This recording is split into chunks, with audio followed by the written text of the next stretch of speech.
ବାମନ ହେଇ ଚାନ୍ଦ ଧରିବାର ସ୍ୱପ୍ନ ଦେଖିପାରିବିନି। ତମେ କାହିଁ ଚାନ୍ଦ ଧରିବାକୁ ସ୍ୱପ୍ନ ଦେଖିବ?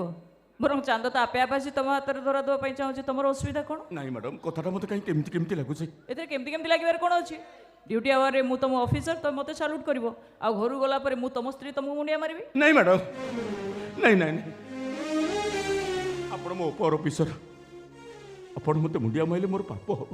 ଆଚ୍ଛା ଆଚ୍ଛା ଆଚ୍ଛା, ମୁଁ ତମକୁ ମୁଣ୍ଡିଆ ମାରିଲେ ତମର ପାପ ହବ, ଆଉ ନକଲି ନିଶ ଲଗେଇ ଯେଉଁ ପର ଘରେ ଚୋରି କରିବା ପାଇଁ ପଶିଥିଲ ସେଥିରେ କ'ଣ ତମର ପାପ ହବନି? ଟିକେ ଭଲ ଭାବରେ ଚିନ୍ତା କର।